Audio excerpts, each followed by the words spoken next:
Josh Allen is the best player in the world. Can he repeat as NFL MVP? I'm exploring that and more today on Locked On Bills.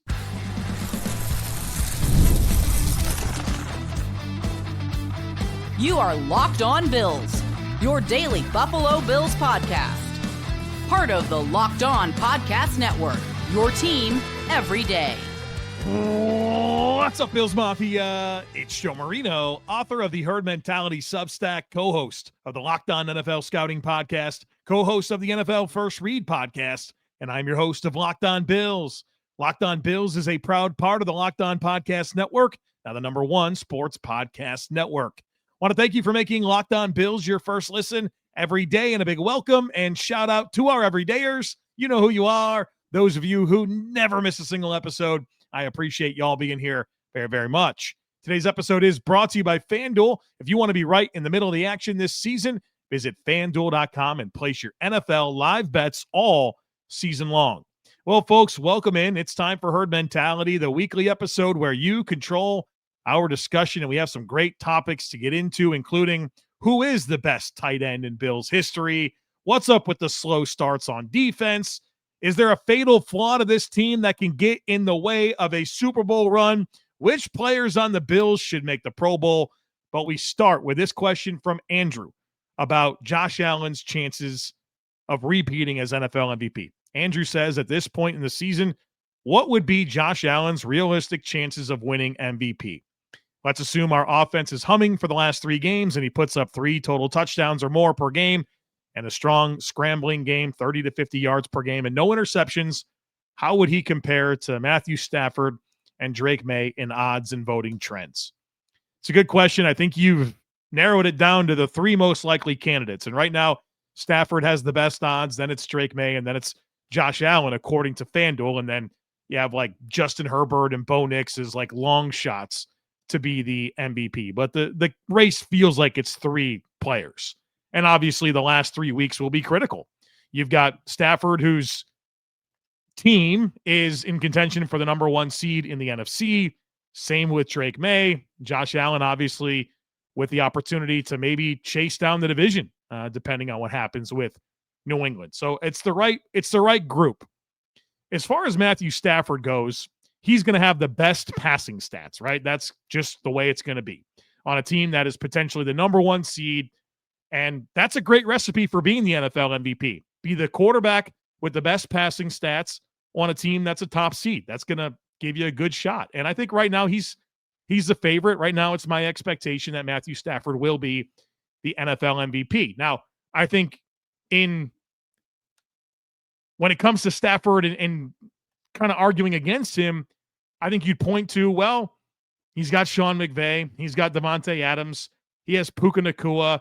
They have a top 5 defense. And he's only executed 1 fourth-quarter comeback and 1 game-winning drive on the season. And so he's been awesome. But I think that's kind of the both sides of the argument for him. As it relates to Drake Maye, he's got really good stats. He has 1 game-winning drive, and of course it was against the Bills in Buffalo earlier in the season. And that's about it. Now, I do think Drake Maye deserves a lot of credit for how he's been able to execute and improve what's around him. I don't think you look at the Patriots and say, man, they've got great offensive line talent. They have great receivers. I think Hunter Henry's a nice player. Stephon Diggs is a nice little slot player. But I mean, Kayshon Boutte, Mac Hollins, Travion Henderson has come along at running back. But I think the most compelling thing that you could say about Drake Maye is what he's able to get done with an offensive infrastructure that I think is lacking quite a bit. But I also don't think you can point to Drake Maye and say, hey, he's come through in these huge clutch moments. I think if anything, he's had that opportunity, at least last week against the Bills, and he was dreadful in the second half. Did nothing, literally nothing, besides throw a block down the field that J.J. Watt lost his mind over. That was all he did in that second half. Otherwise, 5 of 14, a pick, sacked 3 times, multiple chances to punch back against Josh Allen, and he couldn't do it. And I think more than anything, his team has not blown games outside of course, a huge example of that last week. But there's been chances throughout the year, whether it was against Tampa, Atlanta, the Saints, where they've had some chances for things to get dicey and they didn't. And I think that's more of a team thing than anything Drake Maye did. I think he's had some opportunities in the second half that potentially could have been costly to the Patriots. So I think he's got a case, but I don't really think that he should be above Stafford or Allen.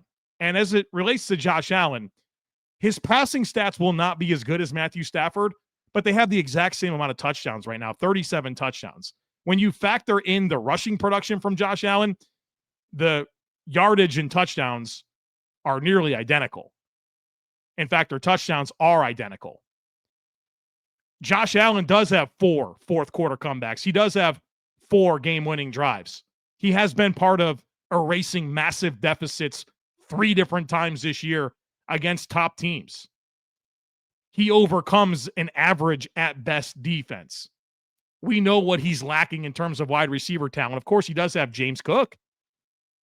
But if it's truly about most valuable player, Josh Allen's got a heck of a case, right? No, he might not be the quarterback with the best passing stats on a number 1 seed. That's Matthew Stafford. You tell me what player in the league is more valuable than Josh Allen. Crickets. Should be crickets. So we'll see the last 3 weeks. I mean, we'll see how it plays out. Maybe somebody goes on a heater. I think Josh Allen's kind of on one. The last couple games into these last 3. We'll see how it plays out. But I think Josh Allen I think right now he should be number 2. Predictably, number 2. And then it's about comparing against Stafford and figuring out where the voters land. But I think he's top Maye. I don't think you can look at Drake Maye and outside of what I said about how he's performed well and elevated a situation, I don't think he has the clutch stats that Josh Allen's been able to put together, like unbelievable second half stats, literally doing the thing of the most valuable player. And I've spoken highly about Drake Maye all year long. So I think it's Stafford, Allen, Maye, and let's play these last 3 weeks and sort it out. Rooks says, who are your 2025 Pro Bowl Buffalo Bills? Well, I think there's 2 extremely obvious ones, Josh Allen and James Cook. Those guys should be all pros. They should be Pro Bowlers. Then I'm not sure. I think I can make a case for 3 players. One of them being David Edwards at left guard, who I think has been the Bills' best offensive lineman this year. I can make a case for Spencer Brown at right tackle. And I can make a case for Christian Benford, although the beginning of the season counts, right? Since week 6, yeah, for sure. But the first 6 games count towards the overall picture. So Allen and Cook for sure. Maybe David Edwards and Spencer Brown. Maybe Christian Benford. I think that's it. Another reason why Josh Allen has a heck of a case to be the repeat MVP. All right, coming up next, got a good question here about what could hold the Bills back from going all the way. I'll share my thoughts and more. Be sure to stick with us. You ever feel like your money just disappears each month? It happens fast. A few subscriptions here, an impulse buy there, and suddenly the numbers in your bank account don't match the numbers in your head. Rocket Money helps you get the clarity, track every dollar, and stay in control of your finances. Because managing money isn't something that should feel like a second job. Rocket Money is going to do that heavy lifting for you so you can save more and stress less. Seeing all your spending on one dashboard makes it easier to understand where your money's going. And I like how Rocket Money automatically builds budgets based on past spending. It's going to keep you on track without having to overthink it. And it's super helpful. They have these bill alerts and spending notifications. They're going to help you catch small things before they turn into big expenses. So take control of your finances and cancel those unwanted subscriptions with Rocket Money. Go to rocketmoney.com/lockedon today. That's rocketmoney.com/lockedon. rocketmoney.com/lockedon. All right, folks, let's keep it moving here. The next one comes from Gadil. Gadil says, very simply, what could hold this team back from going all the way? It's the defense. Here we are, once again, It's the defense. And I just don't think they have the guys up front to do it. That's the issue. At defensive end, I like Joey Bosa a lot. I think he's been a great addition. I think he's a really good player. You have Greg Rousseau, who I think is a really good player, but not necessarily a high-impact splash play guy. There's a good question about Rousseau next. I'll talk more about him in a moment. And then A.J. Epinesa, who I think is a good depth player. And T.J. Sanders is playing defensive end. That's more of a just get by. Like you need someone to take snaps on rundowns to take a little bit off of Bosa. There's not impact there. Javon Solomon. Do you realize that Javon Solomon didn't play a snap of defense last week in a game where Jordan Phillips got injured early? They kept T.J. Sanders at defensive end and sometimes played him inside. You're trying to manage Joey Bosa's workload in his first game back from a hamstring injury, and they won't even put Javon Solomon on the field.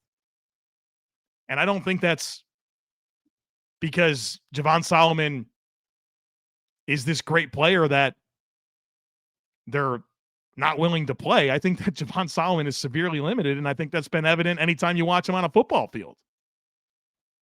At defensive tackle, I love Daquan Jones. He's a pro's pro, does his job. Not a high-impact player. Solid player, right? Solid starting player. And then what is it? Like Deion Walker has an occasional moment, super inconsistent, plays tall, gets washed in the run game, can't take on doubles. Pass rush impact isn't there. Larry Ogunjobi, he's been dreadful. Jordan Phillips and Phi Mathis are like practice squad caliber players. And they just don't have it up front. Michael Hoyt and Ed Oliver are massive losses. And look, neither guy played more than 200 snaps this year. So I understand that. It's not like they've been huge foundational pieces of what the Bills are. It's what they could have meant, where all of a sudden you do have a couple of guys that can provide some impact. I just don't know if this team's going to be able to get enough pass rush. And I'm concerned that they're going to get run on. And let's be honest, teams very foolishly stop running on the Bills. Just like last week against the Patriots. They're leading by 21 points. They called 3 run plays in the second half. 3.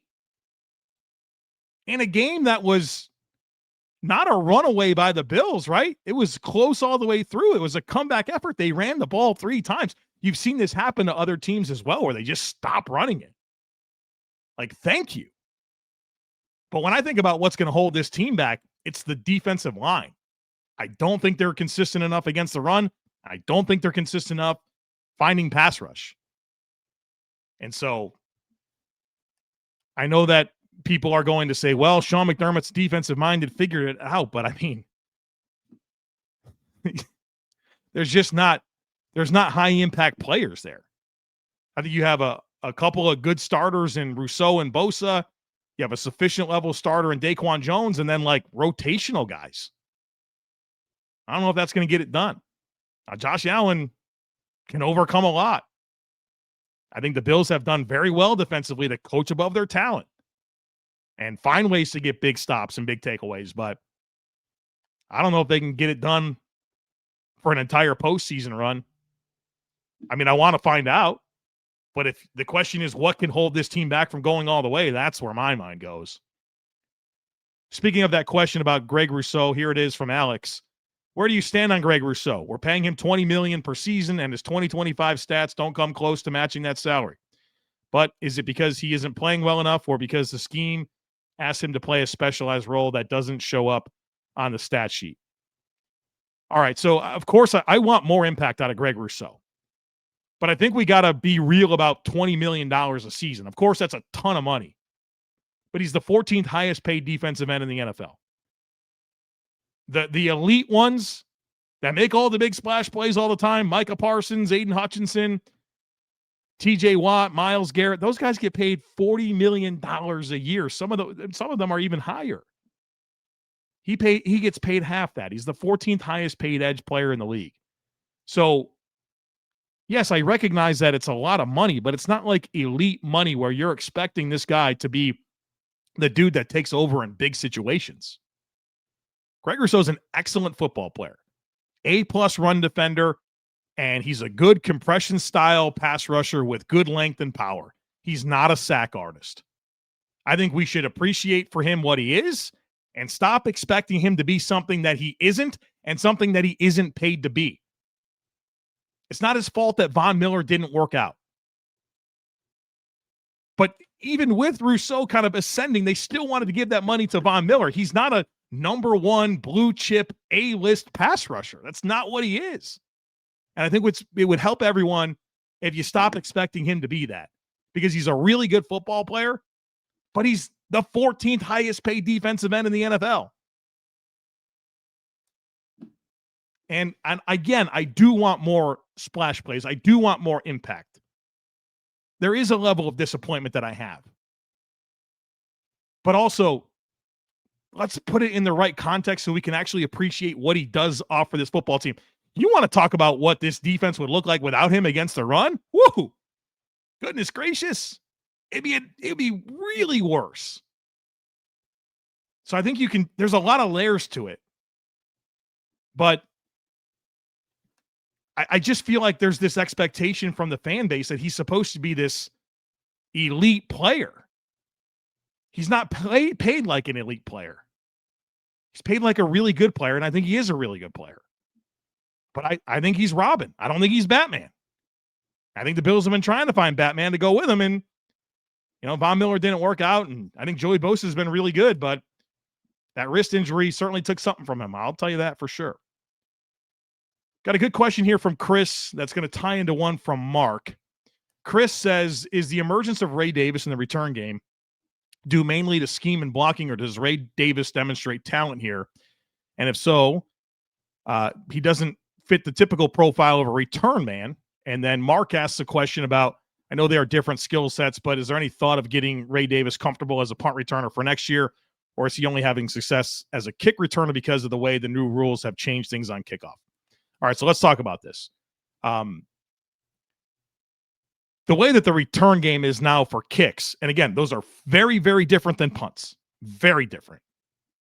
The way that they are for kicks is it's no longer a position where it's just about getting a speed guy like a Devin Hester or a Josh Cribbs, like guys that are lightning fast, that Dante Hall, right? That prototype is not necessarily what you want for your kick return. It's a different situation. These are basically just now run plays. And I think that Chris Tabor has done a really, really good job of embracing that and making kick returns look like run plays. And the last game was a phenomenal example of that, where literally it's Reggie Gilliam in front of Ray Davis, and they're running traps, right? You have a player in the middle of the field that kicks out the end man on the coverage unit. You have Reggie Gilliam as a lead blocker to get the second man in, and then they mash everything down and you create a hole. And because these are more like run plays, I think you want that dense build. I think you want a guy that's going to be comfortable with a little bit of traffic around their feet, a guy that can break a tackle, as opposed to somebody that can just win with speed and win foot races and break pursuit angles. It's a different type of play. And whenever this was introduced, I'll spike the ball here. Was exactly my feel, was like, hey, I think the style of player that you want back there is different. It's a lot more like a Ray Davis and a lot less like a Roscoe Parrish, if that will land for you, or a Leotis McKelvin, right? You want the tackle breaking ability. You want guys that are comfortable with the traffic around their feet. And so I think Chris Tabor's developed some very good return schemes that mimic gap style runs, and you have a running back taking those plays. As for the punt return piece, never did it in college, and he does catch the ball well, but it's fundamentally just a very different play where you're catching a punt as opposed to a kick that there's nobody around you, right? There's literally nobody around you, nobody. And a punt, that ball is higher in the air, and you have bodies coming at you while you catch the football. And I do think that acceleration ability is more important, right, as a punt returner. So I don't necessarily look at what Ray is doing as a kick returner and say to myself, that translates perfectly to the punt return game. But I do love how he has evolved as a kick returner, the schemes that Chris Tabor have developed, and how he's been able to find a way to help this football team, because it's not the same role that he had in the offense last year where he was a much bigger part of the equation. And so it's nice to see a spot for him to make some impact in the return game. So hopefully that makes sense, and hopefully things continue, because I think you've seen a really good example of a coach that's getting time with a player, figuring out how to optimize them, and you're seeing the fruits of that on the field, and it's certainly been really helpful for this Bills football team here down the stretch. All right, coming up next, some good questions about the defense, slow starts, and then this question about Dawson Knox. Is he the best tight end in Bills history? We'll get into that. Folks, be sure to stick with me. NFL Sundays move fast. One big play, and suddenly everything feels different. That's what makes live betting with FanDuel so exciting. You're not just watching the game, you're reacting to it in real time. With FanDuel, you can place bets as the action unfolds. Every drive, every momentum swing, every highlight moment. Live betting is best when the game starts to shift. The receiver gets hot, a defense tightens up, or the momentum flips after a turnover. And FanDuel lets you jump into that moment. They have live spreads and money lines that adjust instantly, player props that update as guys heat up. You can bet on the next touchdown score, drive results, totals, and more. It's going to keep you locked into every snap, every drive, and every possibility. So if you want to be right in the middle of the action this season, visit FanDuel.com and place your NFL live bets all season long. FanDuel, the game moves fast, and so can you.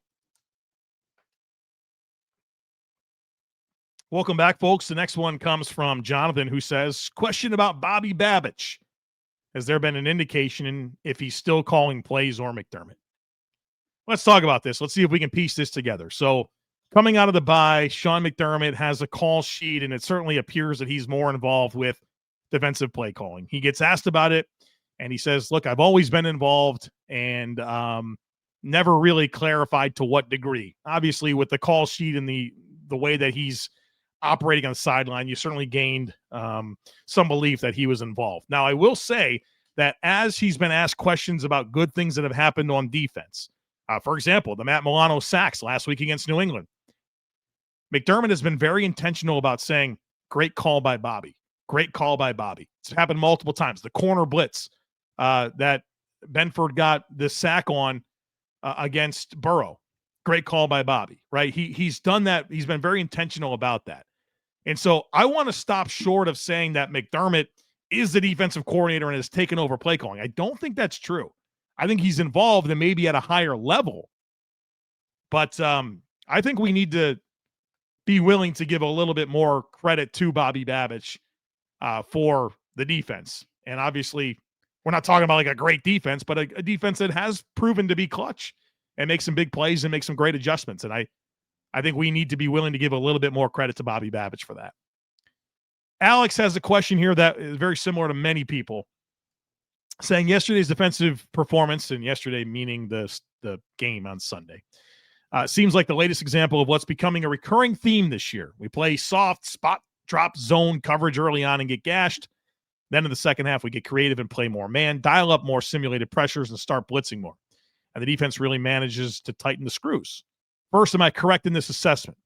Are we really blitzing a lot more in the second half of games? Second, if this seems to work, is there a reason we don't do it sooner? Is this more man and blitz heavy style simply a better look for us, or does it work precisely because opposing teams have gotten used to playing a more classic McDermott zone heavy style and we catch them off guard?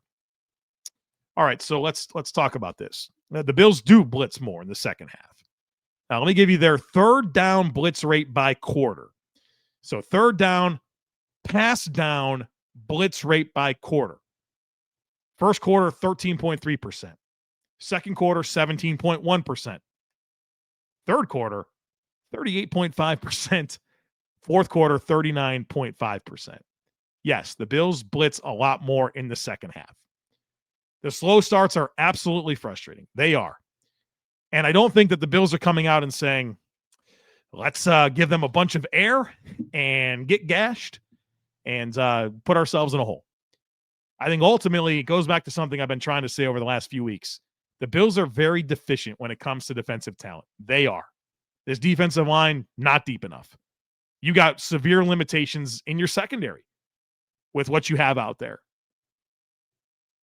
You got to work around it. And so I don't think there's intent or anything like that to play soft and give them anything early. I think it comes down to the Bills got to get an idea of what the other team is trying to get done against their defense, make their adjustments, and go from there. Now, I think if there's criticism, it is in, okay, can you anticipate a little bit better how teams are going to try to play you so you can be better defensively from the jump? But this coaching staff on defense has to overcome a ton. Think about the guys that are on the field. Trey White. I love Trey. I think he's having a great season. I really do. An underrated season. You still got to coach around limitations there. Jordan Poyer has absolutely helped this team. Was anybody lining up to sign Jordan Poyer? Taron Johnson is regressing before our eyes. Whatever between Terrell Bernard and Shaq Thompson, Terrell Bernard has deficiencies downhill. Was anybody lining up to sign Shaq Thompson? And I talked about the D-line. I mean, there's just not a lot of redeeming pieces with that front. And I think they just have to be able to overcome this.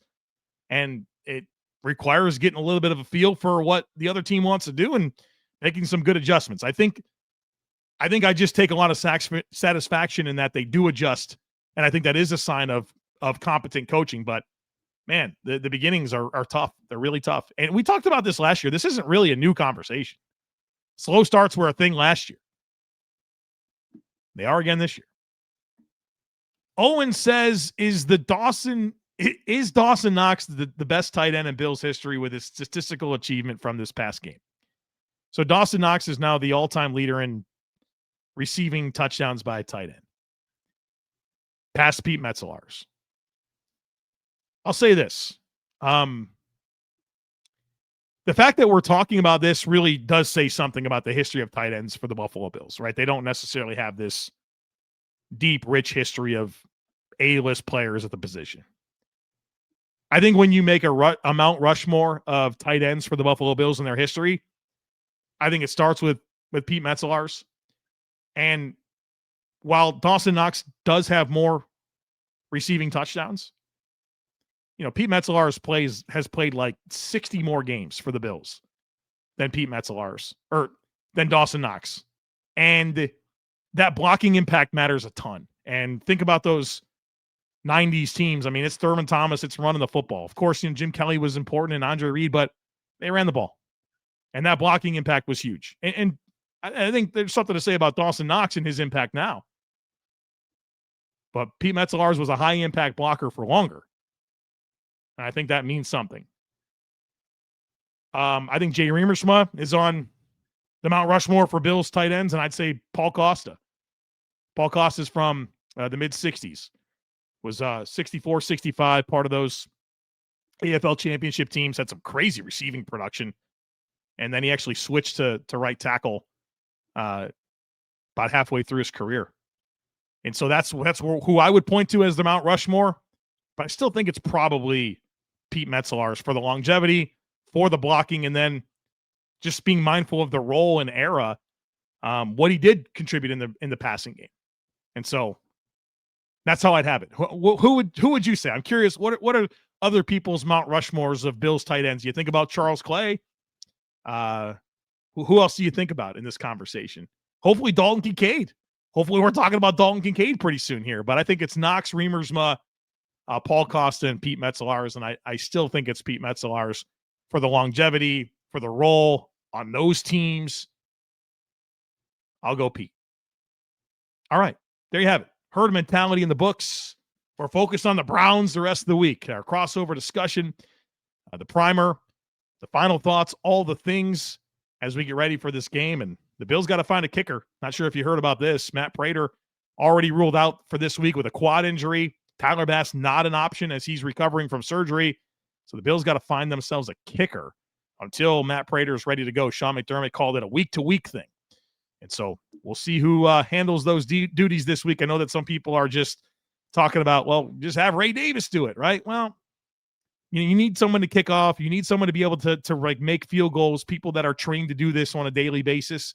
I'm sure Ray Davis in a pinch can handle that for you. But, I mean, if the Bills are down by 2 and they need to be able to hit a 35-yard field goal, and it's 4th and 10, the game on the line, yeah, I'd like to be able to put somebody out there that's not Ray Davis that has been practicing kicking every day trying to make an NFL team. So we'll see how it goes. But there's a lot to figure out. I cannot believe that the Bills are going to be on their 3rd punter and their 3rd kicker of the season. I feel like most of my life, the Bills have had the same kicker and punter for the whole year. Like very, very rarely has there been a time where whoever the kicker or the punter was all year was not available. Like that one year it was Shane Graham and Jake Arians at kicker. But for the most part, it's really just been one guy. They've been on 3 kickers and 3 punters this year. It's insane. All right, there you have it. Thanks for being here. As always, I kindly ask that you share, subscribe, rate, and review. Have a great rest of your day. Go Bills. And I look forward to catching up with you again real soon.